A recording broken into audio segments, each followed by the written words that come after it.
Hey everybody, Rob Maurer here, and today we are lucky to be joined by Alex Potter of Piper Sandler in person for the first time in a long time. It's good to see you again in person, and we're excited today to talk a little bit about Tesla. I think it's been since February since we last talked, and Alex has raised his price target again, so not the highest on the street anymore. I think another really? analyst passed you up a little bit a couple weeks back. Okay, well. $1,300 price target on the stock. So I thought we could just jump into Q3 results. Obviously, you're pretty happy with them. I think most of Wall Street was pretty happy with them. What were your thoughts? First of all, when you kick off a conversation saying, "Hey everybody, Rob Maurer here," like I feel like I'm going to start watching the podcast. It's like real life. Okay. I mean, they were just really, really good. I don't. All right, podcast is over. I'm out. No, it was. I mean, it's sort of a unassailable quarter, and I think the main thing for me was we'll see over the next couple quarters whether these new facilities that are being ramped up. Your fixed costs typically come delevered when you've got underutilized factories, and all sorts of goofy things can happen with scrap and. They're using single piece castings and new cells, in-house cells. So who knows? Gross margin in this last quarter may or may not be indicative of the way gross margin looks in the coming couple quarters because of these things. But what I think that they did demonstrate in this quarter was their ability to get gross margin to it's an obscene level, and it's for a company that's making things like products, and there isn't all that much software contribution. I mean, there's some obviously that's helping things out, but for the most part, this is a manufacturing company that's making things at high volume, and just getting really, really good margins, and probably not even maxed out. I mean, definitely not if you take the next couple quarters, which I'm still who really knows? There's a bunch of weird things going on in the supply chain and blah, blah, blah, and new factories. But set all that aside and look beyond that, sort of what is the quote unquote right gross margin for a company like Tesla once all of the dust settles? And I don't even know. It's higher now than I would have said it could be, if you don't account for software. Right. Obviously software is a huge component of the thesis. But it's only a couple percent of the operating margins, which are 15% right now. Right. So most of what you're looking at when you see the gross margin now is just selling cars for a lot more than what it cost them to build. Right. And that's at unprecedented levels. If you look across the automotive value chain, it's very hard to get margins like that. Yep. And so that was the biggest takeaway to me. It makes me curious. Looking out once they are, past these new facility ramps and they are building high velocity in-house cells. A lot of the reasons that these in-house approaches were conceived in the first place was in order to increase your velocity, lever your fixed cost that much further. It's going to be goofy. So I'm very curious. So it was a very good quarter, obviously. Are you thinking there's a lot of upside left for gross margins and operating margins, or just the operating margin through scale, kind of both? Yeah, I mean, the OpEx, I was just talking about this with somebody today, OpEx had been more or less flat. The way that OpEx is a hard thing for me to forecast.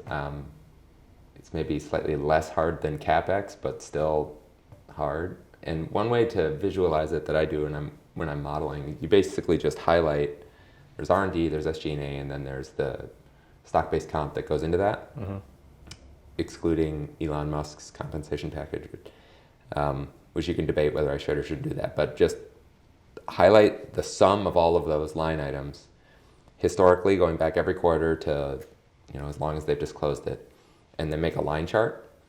And that line chart was going up in absolute terms, not in percentage of revenue terms, but just going up, up, up, up, up. And then eventually it more or less just flattened, and it stayed there.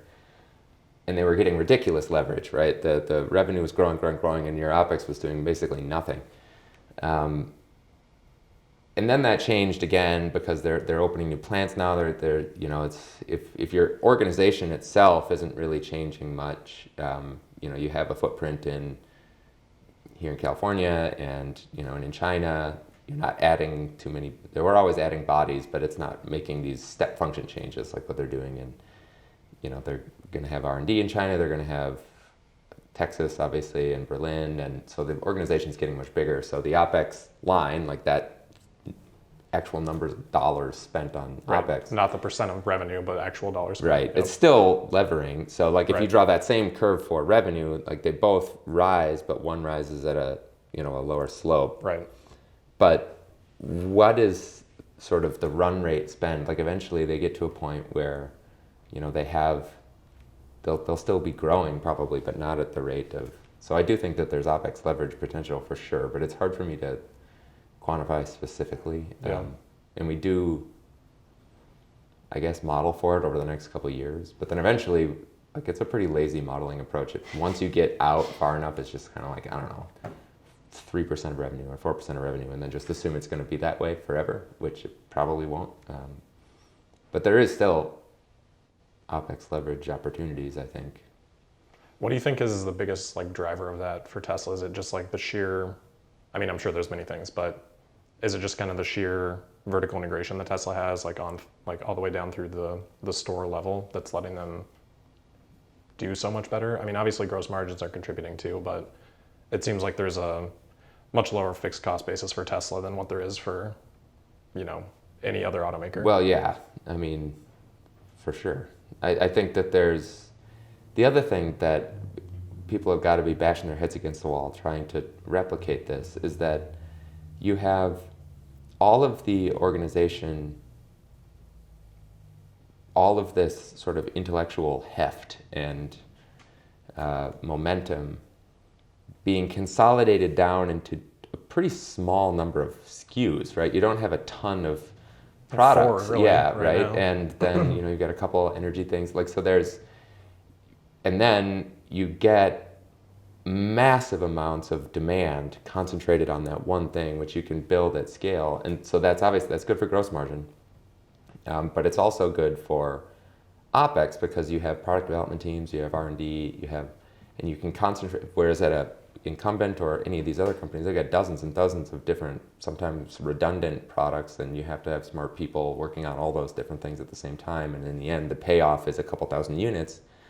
Whereas in Tesla, it's hundreds of thousands of units or a million units. So yeah, that translates into OpEx leverage. It translates into fixed cost leverage. And I don't know how you replicate that. I think it's hard. Yeah. And no one seems to, none of the legacy automakers seem to really be going down that path. We hear a lot of announcements about, take GM for example, I don't know the exact number, but they talk a lot about, 25 or 30 different models of EVs by 2025. It's okay, Tesla's going to have 6-ish and sell 5 times as many vehicles on 1/5 the amount of SKUs. Yeah.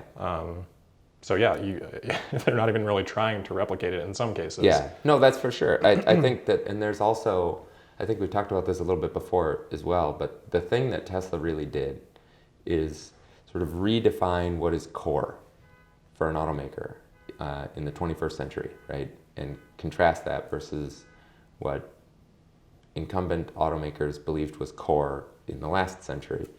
And you come into it, you mentioned the vertical integration downstream, but there's vertical integration upstream.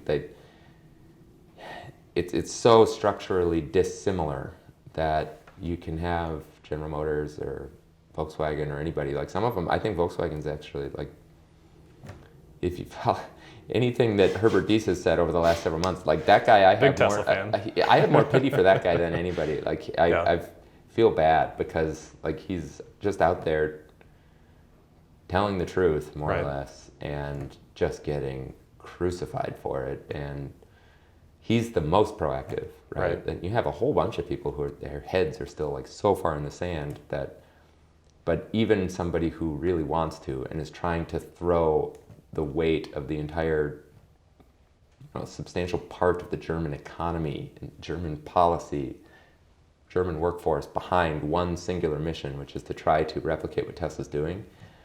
Still, it's a really tough slog. So yeah, and it almost comes across VW is in a worse place just because of how vocal he is, but in reality, they're probably in a better place you just see more of the internal conflict because he raises it, externalizes it. Yeah. Versus if you're talking about a company like GM, Ford, that, they made a couple of comments sort of similar to Deese, but they're certainly not as vocal about it. So it seems like things are maybe a little bit better, but you still know there's that internal conflict. I think that's true. Across all these legacy companies. The other thing too that's interesting is you get to, like, it's very easy, as any of these companies have demonstrated over the last 3, 6, 12 months, very easy to put a press release together and say that by 2030, by 2035, we will have, however many dozen fully electric vehicles. It's going to blow your minds, and then we're going to have only electric. Okay, you publish that press release. And then it's sort of, it's like, our work here is done. We did it. And for a time, you really project confidence, right? You right. go and you talk, there's product unveilings, there's, announcements with battery suppliers, and you're locking in supply, or you're doing this, you're doing that. And but then, like, rubber meets the road, and you're starting now to get, it's still at early innings, right? I mean, there are, verifiably, right? You look out over the next several years, there are going to be lots and lots and lots of electric vehicle launches, which is exciting. But it's also incorrect to assume that there have not been any electric vehicle launches over the last 2 or 3 years, and many of them, when they were first conceived, were billed as, like the nail in the coffin for Tesla right. and all of this, and you're just like, ooh, that's pretty far off the mark. Right. Because 2020 was kind of like the year. I mean, those were all the press releases were being written for, 2015 through like 2018 of like 2020, that's the year, like, we're going electric, the big releases are going to happen. And certainly we've seen a lot of them, and this is something you covered in your note too. At this point, a lot of models have come to market, but we just haven't seen the dominance with any of those that Tesla's displayed. No, certainly not in line with the rhetoric when they were first released. But that's, like I said, it's good, and I think part of the valuation expansion, again, like, it's always been a core, like a cornerstone of the bear thesis on Tesla that, competition is coming, BMW, whoever, they're going to come out and they're going to eat Tesla's lunch, and that's going to be game over. And it's one thing to sort of academically argue against that and be like, no, I think you're wrong. Like, I don't think you understand where the market's going. I don't think you understand consumer behavior or, any of this stuff. I think you're really, really wrong. But it's until you have actual data, you're always sort of having a philosophical debate rather than something that you can ground in anything realistic. And you can look at any one of those launches, and it's not to say that this is something Martin mentioned as well. Like, there is a lot of demand. I think a lot of these companies, like, if you take a holistic view, just putting Tesla aside, for electric vehicles overall, I do think that 2020, 2021, like, there has been an inflection in consumer appetite, consumer willingness to look at electric vehicles, generally, Tesla or not. And so you have this big inflection, lots of demand, limited supply, and there's a mismatch between the two. And the thing that ends up differentiating Tesla versus others partially is the brand. I think it is a superior product, and there's probably a dozen different reasons why we could talk about that. Right. But even still, the thing that will really separate one, sort of Tesla from the pack is the ability to produce. If you break these upstream supply chain bottlenecks, 4680s, and you start making this stuff at scale, there's an ocean of demand. Right. And Tesla's really the only one with a straight face that can, like, in a high volume, proactive way, sell a product that's compelling at a price point that the market wants, that people aren't making massive sacrifices for. And other people are still, it's press releases and a couple hundred units, a couple thousand units here and there. Do you think that's kind of been one of the biggest changes over the last 12 to 18 months, is that people had been a little bit skeptical of, EVs are selling well, but it's just selling because there's this niche market that is adopting it and it's going to level off at a certain point. Now it seems pretty clear that that's not the case. You could still make an argument, but if you're going to argue it, at least that floor is much higher now. Mm-hmm. So do you think that's kind of been the biggest thing that shifted? And from comments with suppliers, it seems like they're on board now to kind of like ramp as quickly as Tesla wants, or at least that's kind of what Tesla is saying. Yeah. Which is sort of a different environment than what we've been in sort of the last 5 years or so with Tesla. Yeah, that's for sure. Like in my conversation, and the whole reason we had this battery summit, like when we originally conceived of the idea, like sometimes I would go into conversations with investors who are skeptical of Tesla, or maybe they own Tesla and they were trying to poke holes in their own thesis. And they would say, okay, like 20 million units by 2030, or whatever these obscene targets, which are really like over the top. They say, okay, that all looks good. Let's say for a moment, just for argument's sake, that there's enough consumer appetite, enough appetite from the grid for stationary storage to justify this amount of battery capacity expansion on Tesla's part, and they really will get the sort of market share that they think they can get. Like, let's take that as given. How much do you know about lithium supply? How much do you know about nickel supply? How much do you really, have you gone mine by mine globally and added up all the capacity? Do you know how much Tesla has under contract? How much visibility do they really have? And don't tell me some hand-wavy thing like Elon Musk said there's lots of lithium. Like, you have to talk about specifics. And I can't. And that does make me nervous. And I think that, at least based on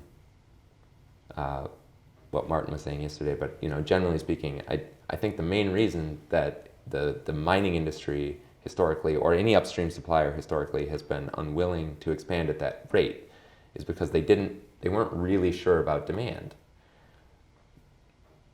I think they're still not really sure about demand for a lot of non-Tesla companies, right? And you can put yourself in the shoes of anybody who's putting their own capital at risk.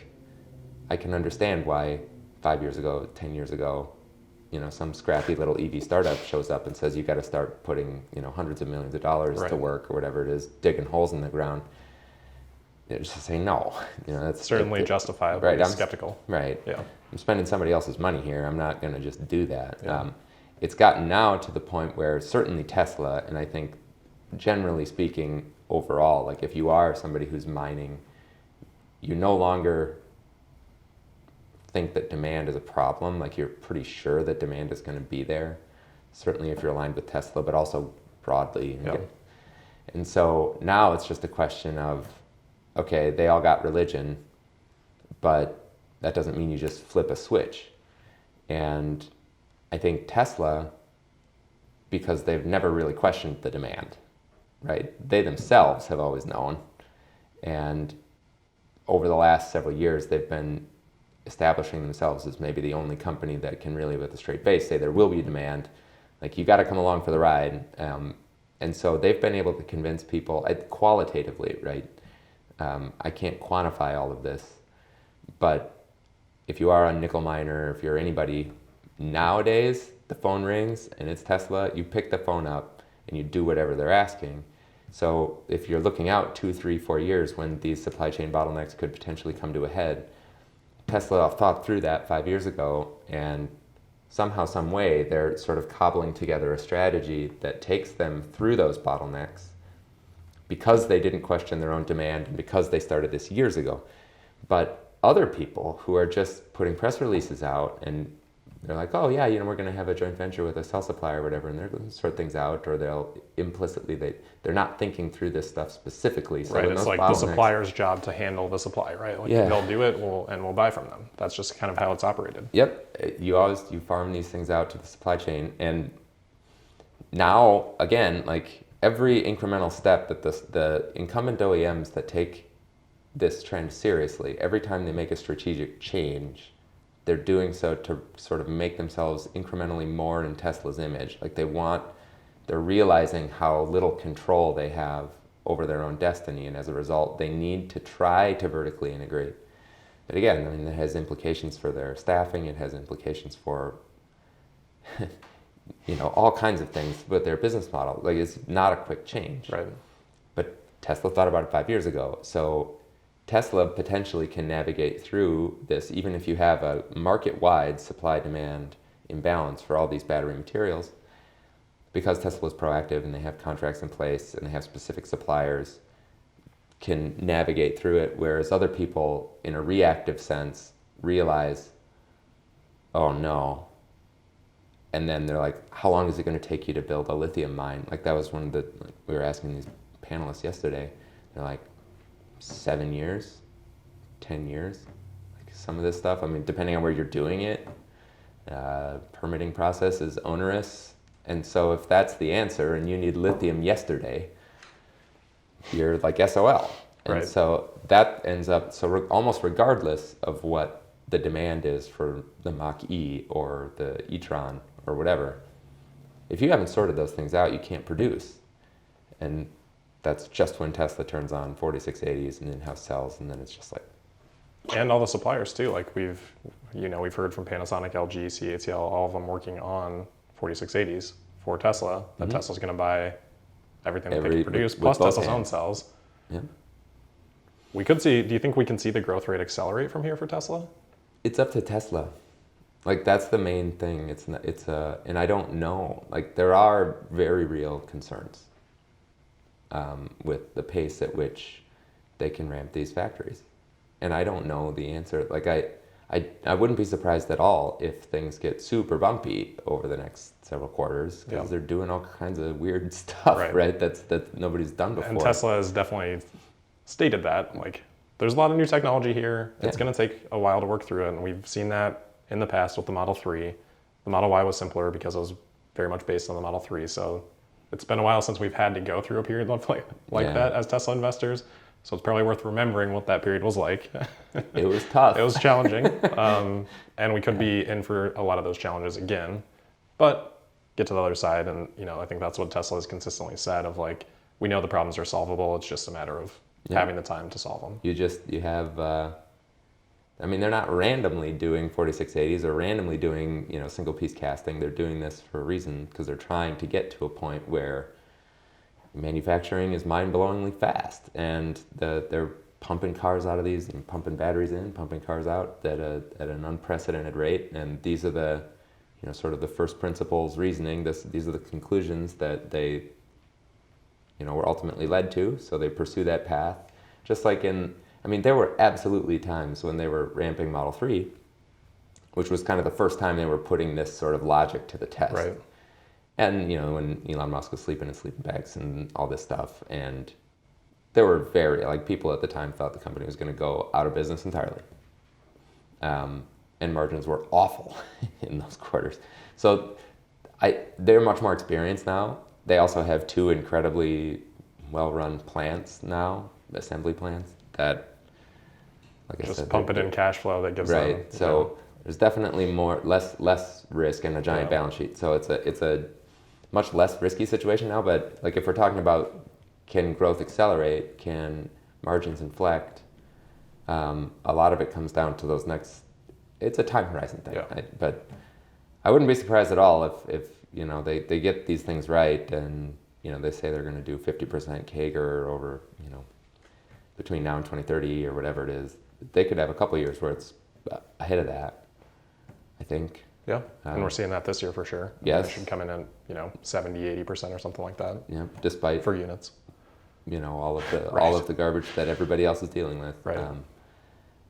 It's they've.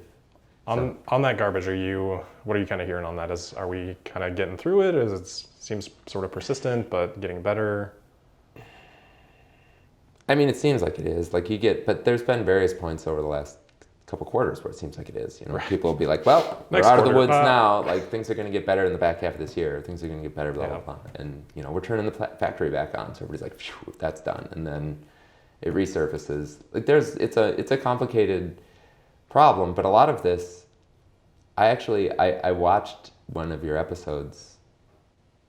I can't remember when it was, but you did a really good job of talking through like why Tesla's not not cutting their production by 30 or 40% versus others. And part of that is because, obviously part of it is that they didn't cancel orders at the beginning and all this and lose their spot in line. But also part of it is because of just I think now, undeniable structural advantage that is born out of their vertical integration strategy. And this is just one aspect of it, like the upstream, their ability to, regardless of what's happening in the macro, find chip supply because it's their own in-house design. You're farming it out to different fabs or whatever. If you see, potentially a bottleneck coming here, you can switch. And you're writing your own firmware, you're burning your own software onto. That's something that other automakers can't replicate. So part of the reason that Tesla is able to circumvent this problem is that. But the other thing that insulates them is unilateral ability to almost in real time adjust price without having to go through dealers or any of this MSRP kind of like stuff. Like you just look at, and they increase price to try to pass costs on. They have more demand than they know what to do with. So, but this is actually, I was having a conversation today. I'd be interested in hearing, like we talk about the gross margin stuff and how amazing this last quarter was, which it was. On the other hand, I think part of what they're doing now is almost out of necessity. Like prices have been going up, which is good for margins. Like all else equal, if it's not going to kill demand off, or they still have all this visibility for demand, it's almost like you can use margins to anti-sell, right? Or keep use the pricing backlog shorter. Yeah, because it's like there's no sense adding somebody to the end of the queue if it's a bad customer experience if people have to wait 2 years for a car. So, increase price unilaterally without having to ask anybody's permission. Don't have to deal with any dealers. You get your chips upstream, so you're not dealing with the pricing issues that other people are dealing with on the downstream. You're not dealing with the supply issues that other people are dealing with on the upstream. But once all of this is normalized, I don't know. This is why I struggle so much answering what the quote-unquote right gross margin is, because they're trying to accelerate the transition to sustainable energy and all this, and that means cutting price, right, as low as you can possibly get it in order to just nuke the entire market with, as many Teslas as you can sell. And so that might mean that their super high margins right now are partially a function of the supply chain bottlenecks and they're trying to anti-sell, increase price, and not dealing with the upstream supply bottlenecks, which is temporary. Like that's a transitory issue that this time next year or 2 years from now, maybe they're like, look, all we need to make is 25% gross margin in the automotive or less, who knows? But that's like a philosophical decision for them to make. But you can see the business model is theoretically capable of getting nauseating gross margin, like really good. Yeah. Even absent software. So anyway, little off tangent, but no, I think it's a good thing to think about, and I think probably institutions are grappling with that question. I would have to imagine, of like, okay, we're going to see some pretty good results over the next 12 months, pending what happens with, margin impact from Berlin and Texas. But what is like the structural profitability, and what is actually just kind of layered in circumstantially based on the market right now? And there's no good answer for that, right? And that's kind of what you're saying here. And part of it's a strategic decision on Tesla's part, right? And then as we go through this period, more and more of the software should be recognized, and that's something you talked about too, the deferred revenue that Tesla's got with FSD Beta rolling out, that is kind of sitting there just waiting to be recognized here at some point. And that should help get Tesla through that period of time with potentially margin impacts from the ramp of new products. But then we've also got the price increases, which I don't really think hit much in Q3 yet. And I don't think a lot of people can, because like if you have a wait time of 6 months or 9 months or whatever, that doesn't get reflected. If somebody placed an order 6 months ago, it's not like they give you a call and say, sorry, the price is now up on the thing. You're locked in. That's right. And Tesla lately seems to be strongly prioritizing higher trim vehicles, which I don't think we really saw much of that in sort of the first half through the third quarter. I think Plaid for sure. yeah, Like because we actually saw average selling price. I was pretty off on my forecast for Q3 because average selling price fell pretty significantly from Q2 to Q3. So if that flips back at all and that trend doesn't continue, then yeah, there's yeah, there are a lot of potential offsets on the gross margin side over the next couple quarters that could help lessen the blow, certainly from the standpoint of new factories ramping. Yeah. The software stuff is the biggest one. I mean, you mentioned like institutions and grappling with structural profitability. Like, there's still a lot of skepticism on software. Like in my view, no matter how good a manufacturing company Tesla ultimately proves itself to become, making cars, making stationary, mega packs or Powerwalls, if that's what you believe this company is a company that makes physical products that it then sells and earns a margin on, then it's really hard, in my opinion, to articulate a reason to own the stock now. Because you're living in a pretty well-defined sandbox of number of autos that are sold every year. And even if you take your gross margin assumption and assume for a moment that Tesla philosophically believes they're going to milk all of it for margin, which I don't think is the right assumption to me. agree. But like, let's say they think they can do 30 plus, 35 or something gross margin and be a mid-teens or something operating margin company, which is ridiculous, like very good for, or 20%, who knows. Let's say it's a 20% operating margin company, but you're confining yourself to selling cars and selling batteries. And then it's a question of how many cars and batteries they sell, what's the price, what's the margin, then you discount that cash flow stream. And I don't think it's possible. This is why so many people, when they're like, this doesn't make sense, like look at the market cap of Volkswagen and Toyota and General Motors and Ford combined per vehicle sold. They're doing like 30, 40 million vehicles. Yeah. Right. And they're like, that doesn't make sense. If I honestly, like, I don't know how many more times people are going to say that. Like, keep saying it, but it hasn't worked ever. Right? And it's because Tesla is not confined to doing that. And that is a transition that I think many institutions still struggle with. And maybe it's right, like I mentioned, or like you mentioned, there is still a lot of the deferred revenue that just sits there on the balance sheet because Tesla hasn't cleared the milestones or whatever. They haven't pushed FSD out at the pace that maybe they thought they would.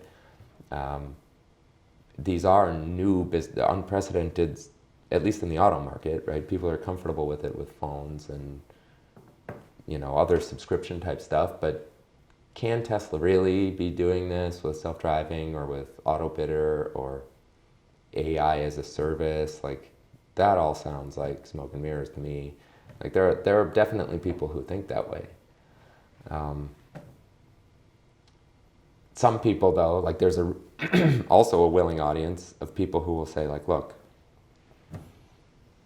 you could have started out looking at Amazon as an online bookseller and confined your valuation methodology to, Amazon versus Barnes and Noble, or Apple Computer versus Dell or something, right? And like try to figure out what the market share is and pricing. But now in hindsight, looking back, you're like obviously missing the forest for the trees, right? Like it has nothing to do with how many desktop computers Apple sells at all. Like this, right? Or Amazon Web Services, cloud storage, right? It has nothing to do with what the market share versus Barnes and Noble is at all. Right.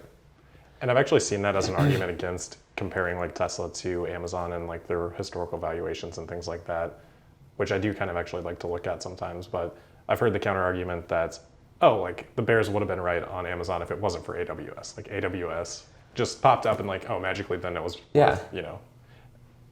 sort of a fair argument, but also you got to consider that the resources that Amazon had access to allowed them to create AWS. And to a certain extent, with companies like this, you're betting on management and the track record that you've seen for management, theorizing that they can produce value given the resources they have access to. And I think that's a big part of the Tesla thesis too, and always kind of has been.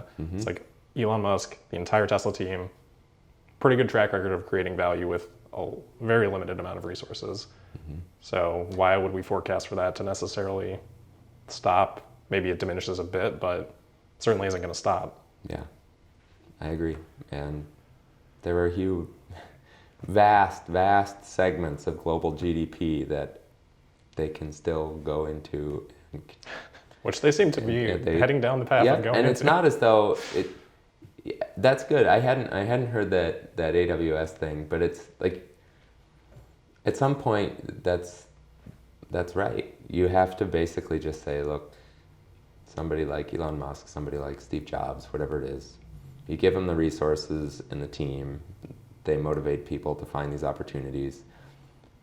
You can, if you want, say they're going to fail, they won't work, I'll show you why. This is a mathematical proof of why they can't. It's not going to be a happy existence for you because if anything, the more vigorously you say things like that, the more it makes them feel good. Like it's like a motivation to just be like, sure. Oh man, it's going to be so fun to gloat 5 years from now. Yeah. Stop telling them that they can't. Yeah. Just bow out. We've seen how that went for Tesla shorts over the last 5 Yeah, years. yeah. Elon certainly enjoyed the burning. I know. Yeah, he doesn't pull punches, does he? He does not. Just going back a little bit to what we were talking about, I just wanted to kind of like make a small counterpoint and just get your thoughts on it. In terms of if Tesla's only going to be a seller of things, hardware only, and if, then it might not make sense to own the company, but just like super rough math, okay, let's say they are at that 20% operating margin. Let's say they're selling 10 million cars, so like half of their target. It's 500 billion in revenue from that, right? 50,000 ASP, maybe it's a little bit lower, maybe it's at least 400, something like that. So then you're at 80 to 100 billion dollars in operating margin. Maybe a little bit of that comes out from taxes and things like that. Let's just Gotta pay those taxes. Gotta pay those taxes. Let's just say it's 100. Should he keep paying them, Bernie? We'll talk about that in a second. But just say it's 100 billion for the math being simple. Yeah. Let's say it's 20 times that, then you're at a $2 trillion company from just I knew there was going to be a multiple at the end of this. 20 seems pretty reasonable. I don't know. See, therein lies the rub. Like, so because a normal automaker could be 5, right, or even less on an operating income basis. I don't think that's crazy, right? I don't. And this is in like what I'm about to say is not like is not conventional. I don't think. Most of the time, when you're going through valuation discussions, there's a multiple applied to some amount of analysis that's been done on the front end. That's not wrong, right?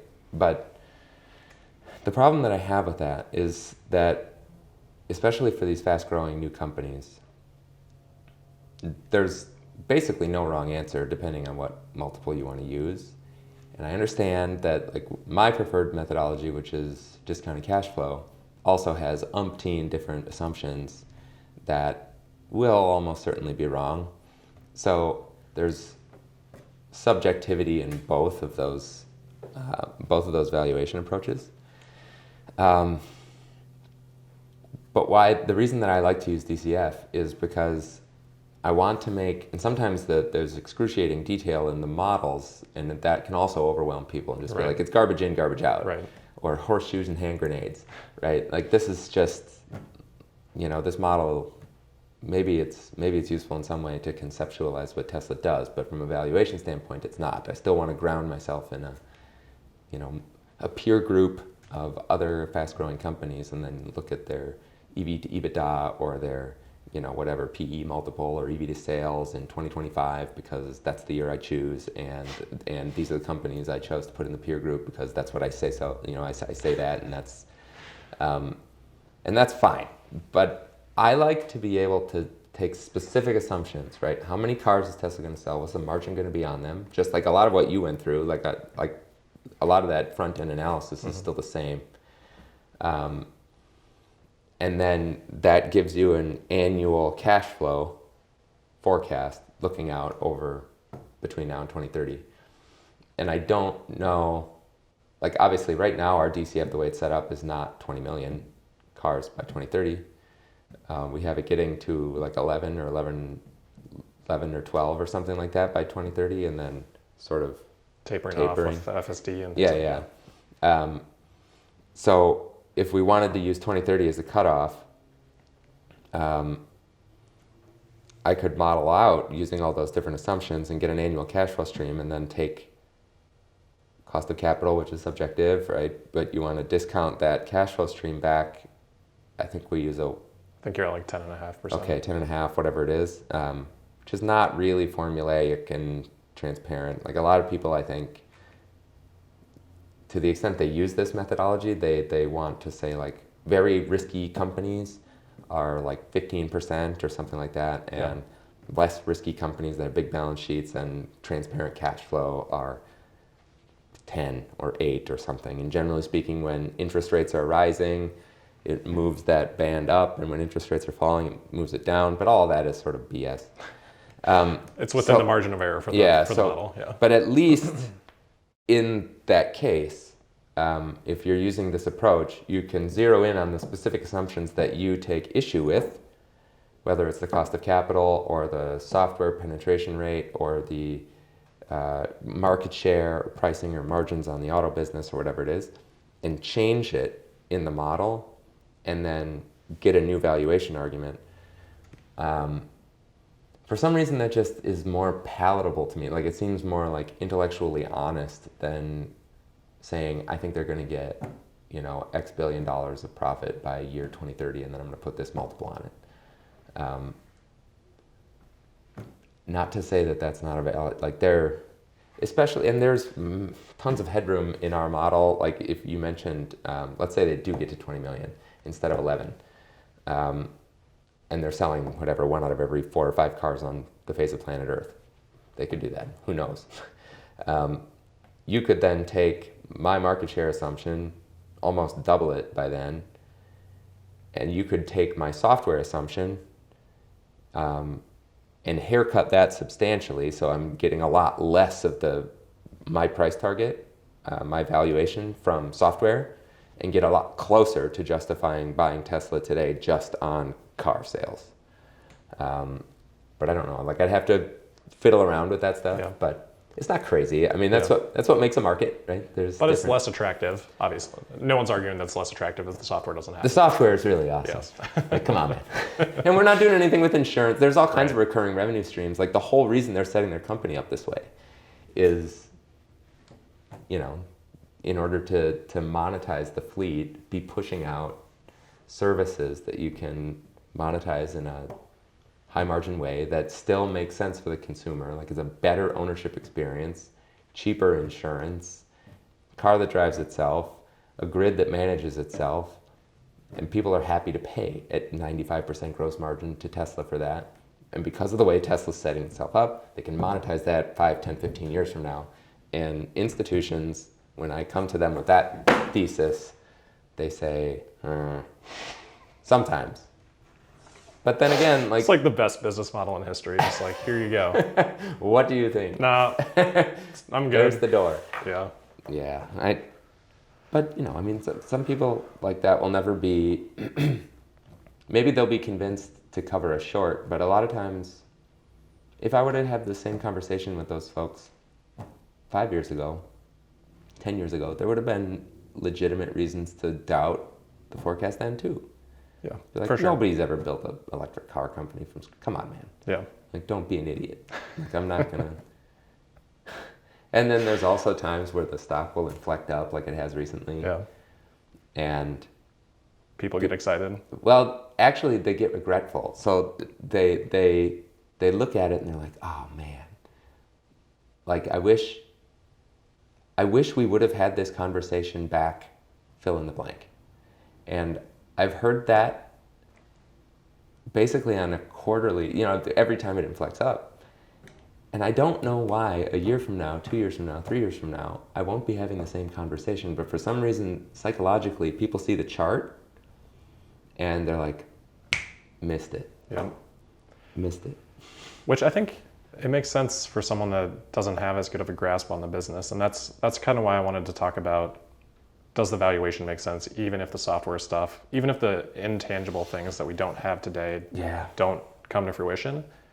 That's where I come back and I'm like, okay, well, there's a decent case to be made that the stock is maybe not undervalued, but At least maybe not grossly more overvalued. fairly valued, just based on only cars. And we didn't even talk about energy there. Mm-hmm.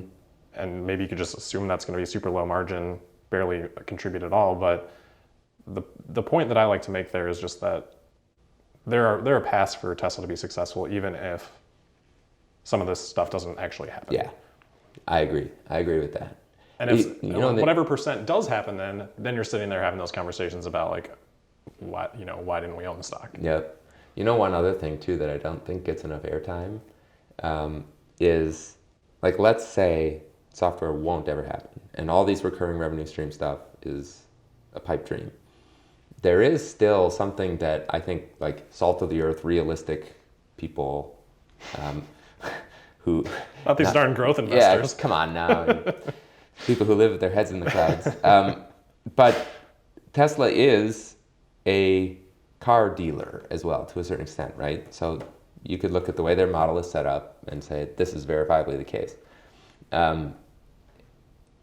Their margins, their gross margins on the service business have been going up. So if you do that exact same thing, like draw a line chart of their gross margin on service, it's like a very steep upward slope. Yeah, from like -20 to like -2. Yeah, and it's almost now to the point. And one of the fascinating things about that is used cars. So they're getting now, if you think back, when Tesla first started producing Model 3 at scale, 2017, 2018, right? Most cars re-enter the used vehicle fleet after 3, 4, 5 years. Sometimes they come off lease, sometimes they're just sold to the next buyer, whatever. And this is an unprecedented used car market. And Tesla's residual values are really, really good. So I could definitely sell my car for more than I bought it for yes, right now. Like, which no is question. nuts. Yeah. And that's an unprecedented market-wide situation, and Tesla within that market is the most attractive sort of brand.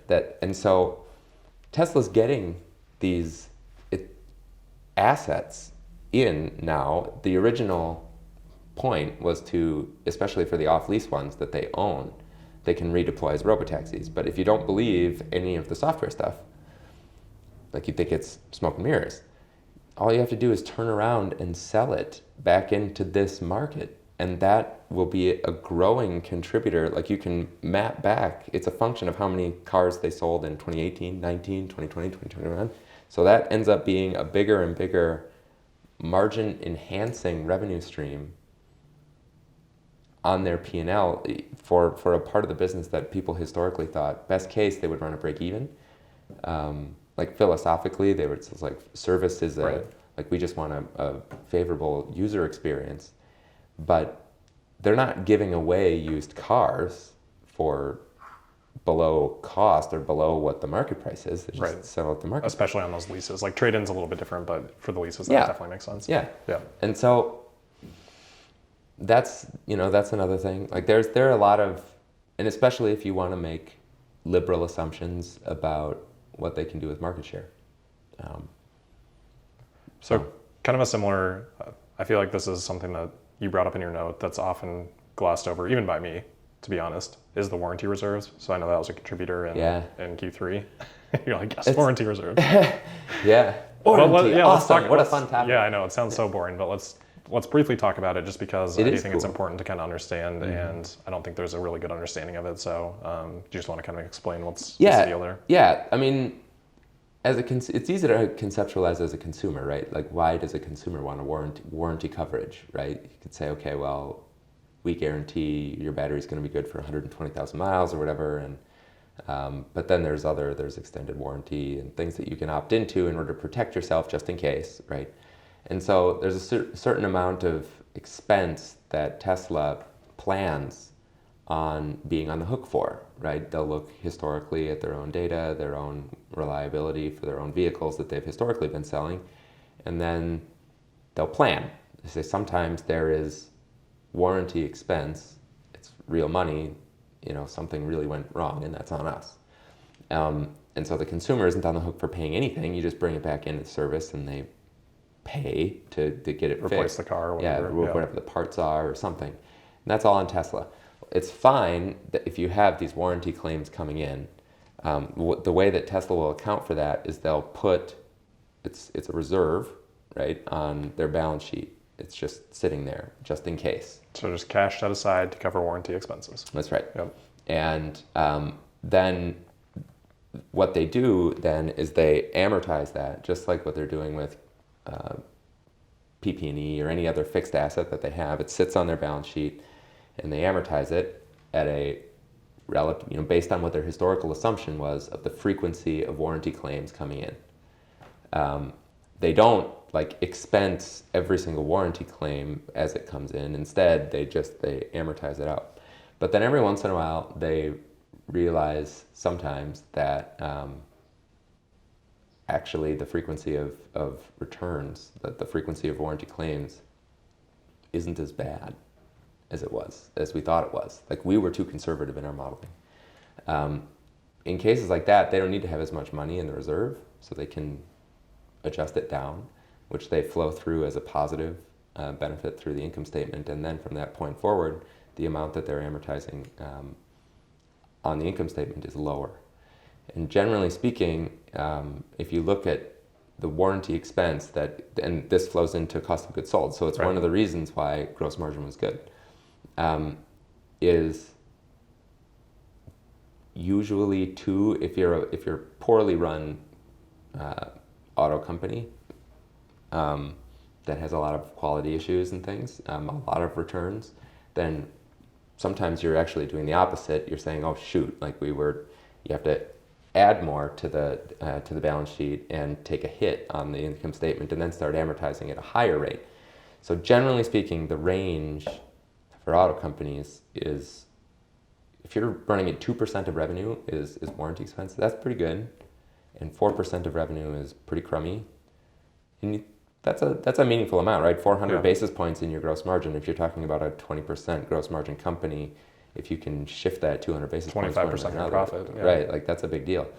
So Tesla, again, take a line chart, just look at what their warranty as a percentage of revenue has been over the last, however many quarters, and it's a downward trending slope, which is so cool. And the reason it's cool is because it was super easy, and people still do this, right? They're like, oh, this Silicon Valley company, they don't know the first thing about making cars. Eventually, BMW or somebody is going to take them to school and show them how it's done. There's not going to be crooked weld lines, and you're not going to be driving down the street and bolts aren't going to be falling off, and because Tesla's crappy Silicon Valley company. But that warranty expense doesn't lie. That's basically a quality indicator. And obviously the higher your quality is, the lower the frequency of warranty claims, the higher your margin is, and the better you are at building cars, right? It's disproving. So it is actually really cool, but it's sort of a goofy, you got to dig through the queue and look at it. But I love looking at it because there were times in the past, right, where it was up there. Yeah. But it's coming down. And again, if you only make a handful of vehicles, and you make them high velocity automated plants, you work handful out of different models. Yeah. Handful of different models, right? Not many dozens of weird, redundant products. Get those vehicles, get those assembly lines, get those robots, everything down cold, and then do it over and over and over and over and over again. And the quality is very high. So, yeah. Tesla Q is in shambles right now. Yeah. Hearing you say that. So that's always been a criticism, and I think it's not well understood, and it's easy to go in there and make claims that aren't necessarily true because the understanding is pretty low on that regard. But yeah, warranty wasn't it 1% or something, 1.5%? Yeah, it was below 2. It was 1.1 0.8 or something in the quarter. And who knows? Like that's another area that obviously you can't go to zero. Yeah. Like but it's. And to some extent, like servicing efficiency would play into that too. It's not necessarily just like the percentage that, Yeah, like, that's yeah, true. the servicing efficiency would The play into that the too. claim size, right? So if they're doing more mobile service and it's, they're able to do it faster and more cheaply, that's true. Yeah. But one way or another, it's good, right? Right. You want lower warranty as a percentage of revenue, and it does seesaw around. Like who knows? Sometimes. Because it has gone up at certain points in the past, right? Yeah, and I wouldn't be surprised at all. Like let's say, with Plaid, for instance, a lot of new bells and whistles in there, or with 4680s, or who knows what else. Like they're putting new things in, so what they'll do in order to control their own risk, like if you're running Model Ys and Model 3s that are 2170s, that and now they do have that manufacturing process down cold, and the warranty and service and all the technicians know how to fix everything that you need fixing, then you can pull that warranty reserve down or whatever. But you start introducing new products and new technologies, a lot of times they will voluntarily boost the warranty reserve because they say, well, who really knows? It's a new product. And then hopefully they are sufficiently conservative with their reserve. And you can, so I'm not saying it should like just go down Right. like a rock all the time, Yeah. but like if you zoom far enough out and look at that line chart, it should be a generally downward trending curve and then eventually flat. Right. And if it's up, that's bad. And what I think you're likely to see with lots of these new EV launches coming from non-Tesla brands that are cobbling together things that tier ones or other people built. Higher warranty reserves, higher warranty percentage as a percentage of revenue. Like with this whole GM LG thing, Yeah. or Hyundai Kona or things like that. And then you bicker about who has to cover it, and then ultimately, one way or another, it gets reflected in a higher warranty reserve going forward, which is bad for gross margin. So does that end up being a one-time adjustment? Because I know it's like $1.8 billion cost for GM, but LG is going to cover it, so whatever, it doesn't really matter. But Yeah. Would that additional expense go into like future warranty reserve, or is it kind of just a one-time?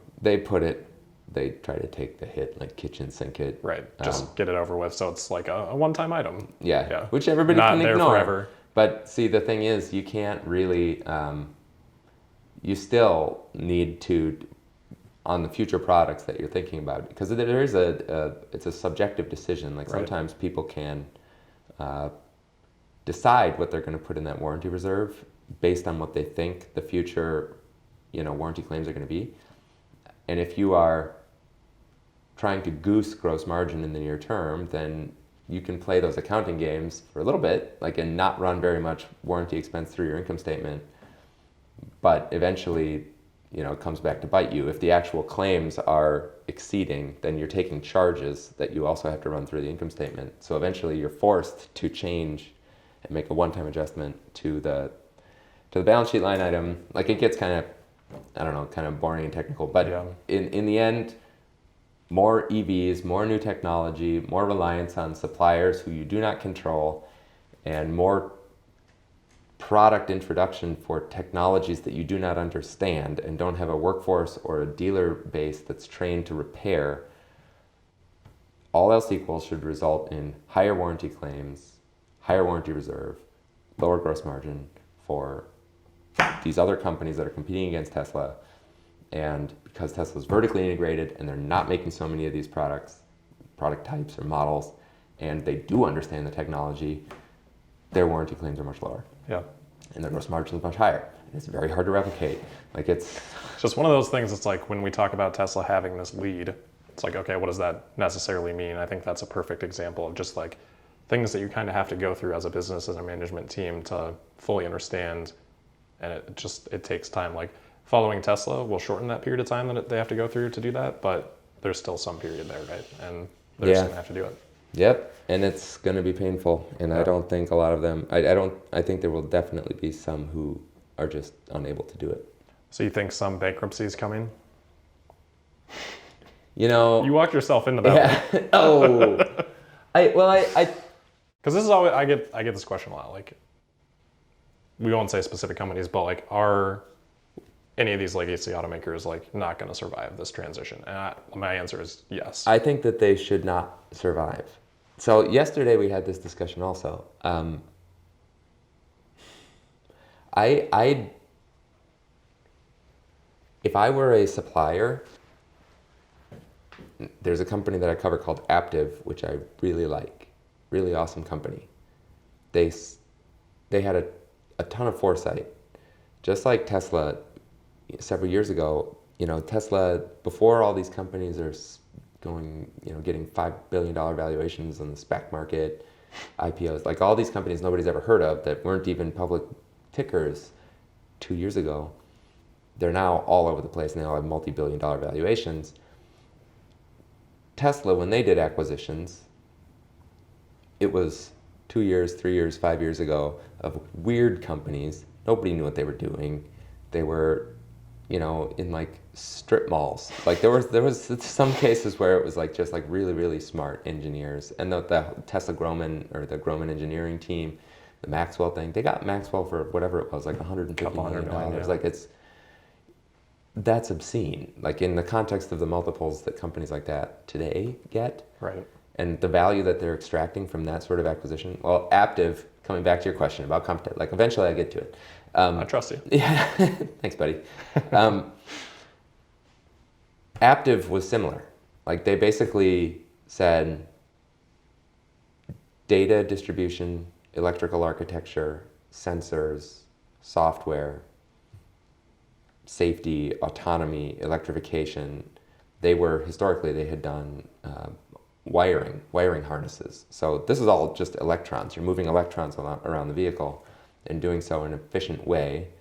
Can't farm everything out to the supply chain and have one little black box, you know, for your windshield wipers and one black box for your ABS and Just adds a ton of weight and it's inefficiency. too much weight. Yeah. And that's not even accounting for a battery, which is just going to be more wires and more weight. So what you really need to do is consolidate everything down and more or less build cars the way Tesla builds cars, right? Like you have centralized computing, like very high-powered computing platforms, kick-ass software on top of it, and then sensors in software that gets the compute to talk to the sensors. And so same story, like they're out buying these weird software engineering companies for 100 million there, a couple hundred million there, whatever, like connector companies, like really high-end industrial, like high voltage connectors and things that you would need to manage like the nervous system of a 21st century vehicle. Huge amount of foresight, and love that management team. Do not love their customers, right? So they can take this like bazooka, be like, if I was gonna build a car, I'd build a car like this. Like, look at the way Tesla's building cars. This is how you do it. Like, you build it around this footprint. Doesn't that sound awesome? And then Volkswagen's like, or, you know, whoever that they're selling to is like, yeah, boy, I don't know. Like, yes. But we can't. Yeah, like I think like software, everybody says software is the way of the future. And I don't know if we're so comfortable like sharing that with you. So we'll buy some of the components that you're talking about there. And we're going to buy some of this stuff from Bosch. And then we're going to bolt things together like we always have. And then we're going to try to inject some of our own DNA because we ourselves don't even know what it is we do anymore because we don't make engines. So apparently like we need to have something that we're bringing to the table. So some of what you're trying to do, we're going to try to in-source and add our own DNA to it. And it's a shame. Like it's a really, really big shame. So as a result, Aptiv, who we downgraded recently, doesn't ever get to see what a world with a true active, like purpose-built vehicle, like what Tesla's doing, even looks like, because they're not in control of their own destiny, just like the automakers themselves aren't in control of their own destiny for as long as they rely on companies like Aptiv or this consortium of suppliers. So coming back around to the original question which got all this started, which is, will these companies go bankrupt? I'm in your camp in the sense that this is a structural problem. It's just the upstream supply stuff, like the chip Right. stuff, and there's also the It's downstream just like stuff, one, and you one don't have part the of it. human capital, and you have a unionized workforce that you're going to be fighting tooth and nail with, and politicians and all this stuff. Like there's all kinds of reasons why, in my view, this story doesn't end well for any of them. Okay, like left to their own devices, or if the market was just allowed to continue functioning, then That's the big question mark for me too. yeah. Yeah. And so, I basically framed this yesterday at the battery summit to, battery suppliers. Because if you put yourself in Aptiv's shoes, like if I was a supplier and I actually thought I was worth a damn, I would be nervous as hell. Like I would only be calling a small handful of companies, and Tesla would be probably my first 10 calls. And if they don't pick up, like by the 11th call, I would probably start trying a couple others. Because I don't have faith in those companies sticking around. And so I asked that to the battery cell suppliers who are on the panel, and they're like, auto companies never go bankrupt. Like it's too... Yeah, there was I remember zero concern from that. I don't think they really fully grasped the question even. Yeah, it's But okay. that's very interesting because it's kind of like the reverse of what Tesla had to deal with, right? Or the same problem in a different direction, I guess would be a better way to put it, of like Tesla was trying to get everyone on board and the suppliers were skeptical, right? Yeah. Of the orders actually materializing and being able to be paid. Mm-hmm. And now it's like flipped around of the suppliers maybe need to be skeptical of the orders actually being fulfilled and paid from the end customer, from the OEM. Unless it's Tesla. Unless it's Tesla, because obviously Tesla, Yeah. all the things we talked about before. But yeah, that's really interesting. I haven't really considered it from that end. But I think you mentioned a good point too of like left to their own devices, which is unlikely. Mm-hmm. There's going to be some intervention. I think for me, the question is how much intervention and where it is applied. And I think we're already seeing attempts at that through like the budget with the additional $4,500 credit for union-made vehicles, which is like, why? Okay. How is that justified? Like, okay, that ends up being $150 an hour or something for like the worker, like a 30-hour vehicle. Yeah, $150 Really? an hour. I hadn't thought about that. Yeah, because he always says it takes 30 hours to make a vehicle. So $4,500 divided by I don't think it takes 30 Tesla hours. 30 hours to build a vehicle. Yeah, 10 is what D says, or they're going to be at 10. I really? haven't looked into the math on that. Okay, interesting. But it's like, okay, so it's 30 hours, 20 hours extra, I guess. So then you could say it's actually like $200 extra per hour. Like that's not going to the union workers. It's not at all. Wow. So Interesting. yeah, I could rant on that for a long time, obviously, but it's. But I mean, you're touching on something that's really important, though. One way or another, whether it's through the like handouts or, I mean, I covered Chinese auto companies, right? And talk about, the regulator or governments putting the thumb on the scale. I mean, there were whole industries, or whole companies, whole brands. Their facilities were running at 10-20% utilization,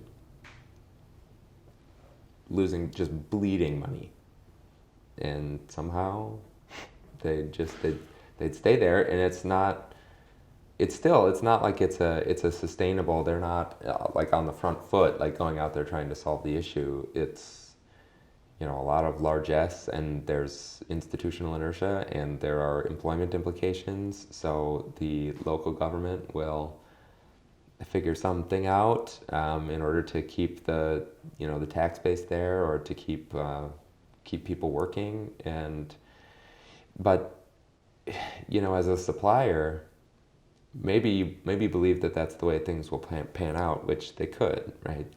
That's certainly the way they've historically panned out in the auto market, and certain governments view automotive manufacturing as like a core strategic element of the economy that they're not willing to let go of. So it's important for France to have Renault or Peugeot or whatever, and it's important for China to have all their companies. It's important for Japan to have Honda and Toyota and Nissan, and like envisioning a world without them would be like, can you imagine a world in Germany that doesn't include Volkswagen or Mercedes or BMW? Like, it's core to the identity of what a German person is. So it gets to that point, and people are like, come hell or high water, we're going to keep this factory on. Yeah. Like, that's just the way it is. And profit, ROI be damned, profits be damned, shareholders be damned. Right. But that's not a fun customer to sell your batteries to, right? And it's certainly not going to be one that you would sell some non-zero number of components to them, I guess. But I don't know. So I don't know. I'm not going to go out and say this company's going bankrupt, but I can definitely go through a list of companies that I think should. Maybe I'm not going to do it, but I'll throw a couple out there. Well, BMW. What about Toyota? Like if it was a race between Toyota's bigger, so I feel like they have it better. And just because Germany has other automakers that, like Volkswagen would be supported over BMW in Germany. Yeah. And if they have to pick, they're going to pick Volkswagen. Japan would pick Toyota. So actually, you know what I think Toyota's strategy is like trash, but actually I think their strategy might be genius. Yeah. So make your point. I'll probably agree. Okay. Well, all it is like they're more or less not doing anything with electric vehicles, which on the face of like long enough term, that's awful. But there will definitely be, as everybody else de-emphasizes internal combustion, that's still a monster market. So their market share over the next several years, like they could be minting Benjamins for all I know. Like it could be really, really good until it's not. Right. And then when it's not, like, I don't know. Pack the bags up. But management doesn't care because they'll be, done by that point. So it is so, like, they don't even really pay lip service, or they kind of do, which is infuriating. Like barely. I know. It's like, wow, I can't believe how ballsy you are. Yeah. And BMW kind of the same, so. BMW is doing a lot of the stuff that's even almost worse. Like I sort of respect Toyota for I mean, they're picking a lane, right? BMW's like the power of choice. We're just going to do everything. That stuff I think is wrong. Yeah. Like we're going to take, like, who are we to say, like, does the consumer want this? Does the consumer want that? We're not here to tell them what to want. Like, I specifically saw, I think it might have been Toyota saying that, but I specifically saw one automaker make a quote exactly like that. Like, who are we to decide? I'm like, that's literally business. Like, what are you talking about? Yeah, and there's a similar, like, consumers don't want electric vehicles. Like, you heard that a long time. Like, all you have to choose we're waiting for from. the signal. Yeah, like once we get an idea that consumers want electric vehicles, we'll make them. Like, okay, well, all of the vehicles that are, like, there are all these compliance cars that you're selling to goofy college towns in California or whatever. Like the I-4. Yeah. Weird, goofy little, and obviously nobody wants that. I don't want that. And yeah, so I don't know. It's all right. Let's deviate back to where we started. So I did want to talk to you just a little bit about the beta and see what your thoughts are. I don't know if you had any experience with it, but just even from just watching the videos. I have not, but I like watching your videos. It's fun. Yeah. Yeah. I thought it was so funny. Like, I showed my kids. We were at breakfast and I hadn't watched it. I was like, oh, Rob got like FSD. Oh my gosh, this is cool. And so we turn it on. We're all sitting there. It's like, look, his Tesla's going to drive itself. And the kids are like, can ours do that? And I was like, no, because it doesn't have the hardware, blah, blah, blah. It's like pouring salt on the wound. And then I push play. And like the car's like, whoa, like accelerates. Takes off right towards that van. Yeah. Like, oh my God. That was fun. It was a rocky start, but it worked out. Yeah. No, it was, I like watching FSD Beta videos. But I've not experienced it. Like, I've not sat in one. Get you out to Milwaukee. Yeah, at some point I'll do it. Or Chicago's probably more reasonable. Yeah. I don't know. You never know. You could be in Minneapolis. Like, I'm based in Minneapolis. I like I mentioned, it's a big part of my valuation is full self-driving and software in general. So it's something that I really struggle with, though, because I don't know what the catalyst is. You know what I mean? Like, it's like there's incremental improvements. I think the way that people envision things happening, or the way that they feel like it should happen, is like you flip the switch. Yeah. Like, you go to bed one night and then you wake up the next day and suddenly all the cars in the world can drive themselves. Which it kind of was like that for me getting the beta, but it's obviously still beta. Yeah. But it was a significant step change. But I don't know, though, like when the So going back to the deferred revenue stuff, right? Like I actually realized there was a client who pointed out that we made that chart incorrectly after we published it, but it's still like the takeaway is still the same, right? If you can look at what Tesla says in every quarter, they say we're going to have this many billions of dollars or 1 point something billion dollars of deferred revenue recognized over the next 12 months due to FSD Beta or automotive. They don't say that specifically, Right, but yeah, right, that's right. the majority of Yeah. it. And then you can track what they've said every quarter historically, and then map that against what they actually recognize. That's another balance sheet item, right? So if you're recognizing the revenue, you're pulling it off the balance sheet, flowing it through the income statement. So you can look at how much they flowed through the income statement, compare that to what they said they were going to flow through the income statement 4 quarters ago, and there's this yawning gap between the two, which means they're bad at forecasting their own ability to recognize deferred revenue related to FSD Beta. And Which I think we all understand, but now it's like clearly in the financials. yeah, too. like now you can look back and, right, like qualitatively you can think about it and it's like, okay, there's some non-zero number that is being recognized and that's part of the gross margin advantage. Yeah, like smart sum and like little things like that. Yeah. And it's not like if somebody pays the 10 grand or something, some of it flows through the income statement right off the Nav bat. on autopilot. Yeah. Yep. So what is it really that gets, because at some point there will be a day where, you know, it's not like a small incremental change. It's like that gap closes. Yep.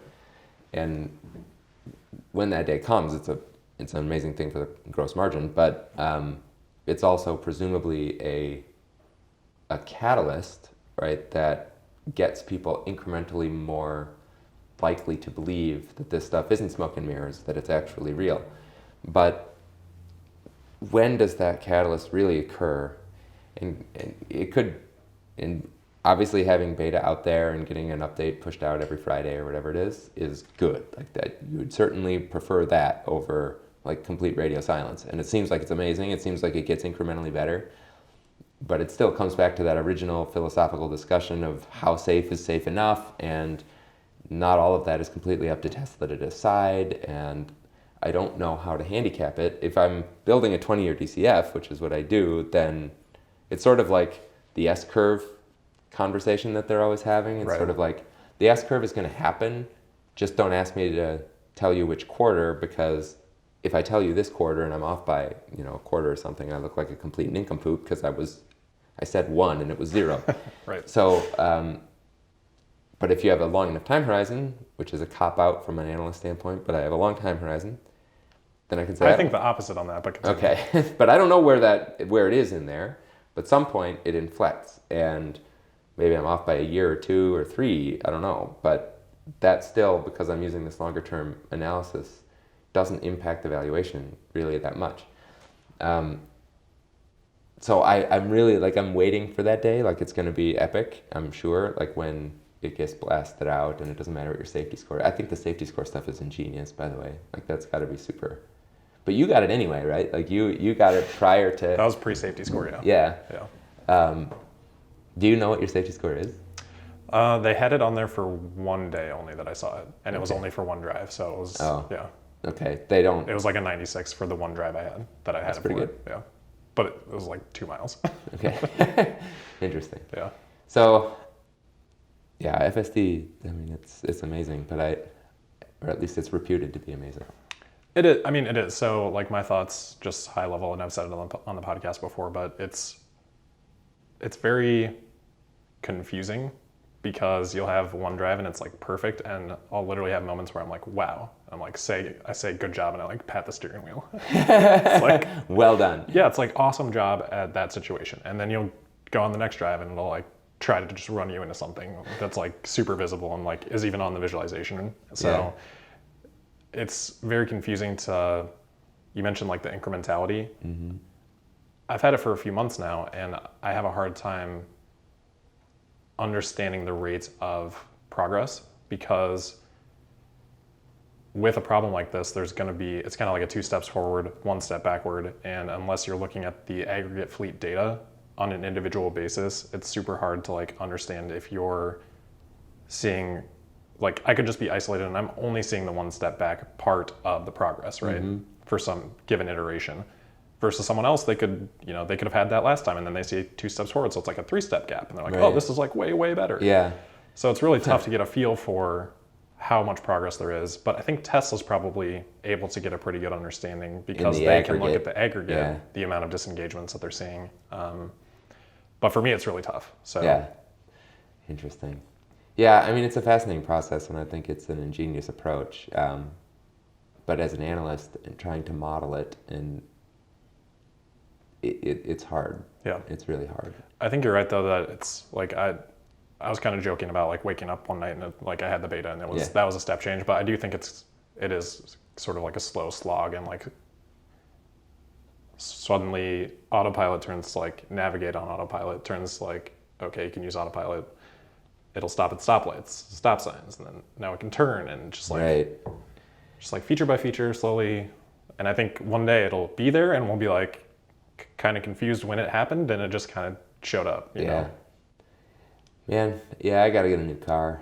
So you have a 2017 X? 2016. Okay. Yeah, it was like we ordered it as soon as it came out. Like we got it quite early, and if we would have waited, obviously now in hindsight, they had different hardware.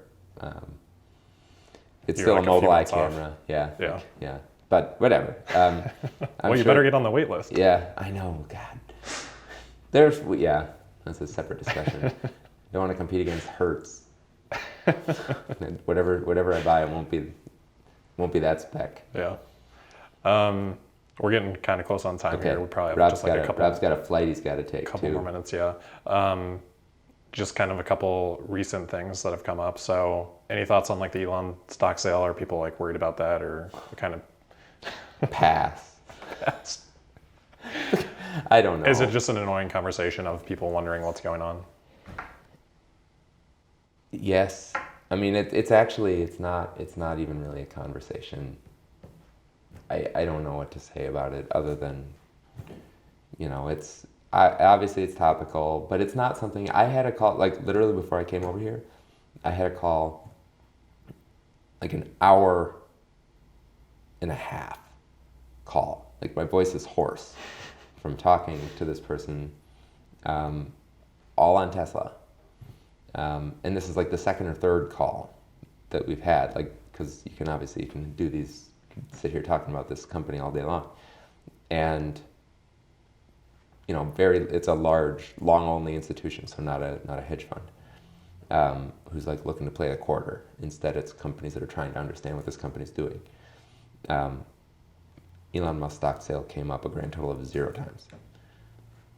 And obviously it causes volatility, it causes confusion, and that is the sort of thing that maybe a more trading-oriented or hedge fund-oriented company client may care about. But I'm not going to add any really necessarily new value to the discussion other than, I think at this point it's more or less transparent what's happening. Yeah. I mean, I think that's valuable just to understand that maybe it's not a huge item of focus for certain segments of the institutional investors. Yes, at least in my experience. Yeah. You do get people who email every once in a while. I think some of this weakness is because Elon Musk is selling a bunch of stock. Yeah, could be. Sure. Probably. There's probably something like that. Yeah. Well, it's kind of like when we talked in February. I think that was like right around all the Bitcoin noise, and it's kind of, I view it kind of the same of like, and I think you said at the time like, not a lot of questions on that. And that's not. People realize that it's really not that important in the grand scheme of things. Yeah, that's a good point. It was something that you hear about, you talk about, like there's people tweet about it. Yeah, like that stuff is that's very tweet-worthy.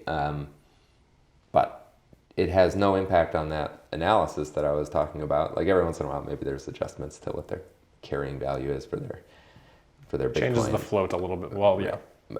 That and then and that does flow through the income statement. There's like some sort of non-cash adjustment, but again, like that's not what people, you're looking at a 20-year DCF and market share, pricing, margins, software attach rates, stationary storage batteries, software attach rates for that kind of stuff, and AI as a service and insurance.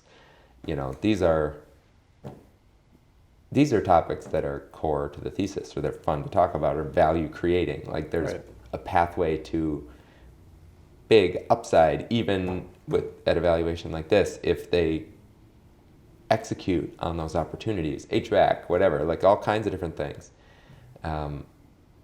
Whether Elon Musk is forced to sell some stock to cover tax obligations because his options are vesting is not core to the thesis. Right. And those shares are already included like in the diluted share count that everyone's looking at anyway. So Yep. whether Elon owns them or someone else owns them, Yep. fundamentally, people are thinking about it the same way. I assume you've been buying most of them. Yeah, I've got all of them Yeah, actually. yeah, most of it just goes, we just set up a direct. I don't think I'd be doing this if I had that many shares. Maybe. All right, last couple of things. I think this is the last one. So you mentioned like SPACs earlier and just the high valuations in the market in this arena right now. Yeah. So obviously we've seen Rivian and Lucid. Those are like the two hot names on the downstream side. So I'll just leave that open. Any comments you want to make on? Yeah, I mean, so I don't cover either of those stocks. I used to cover NEO. I guess I technically still do. We suspended coverage of NEO.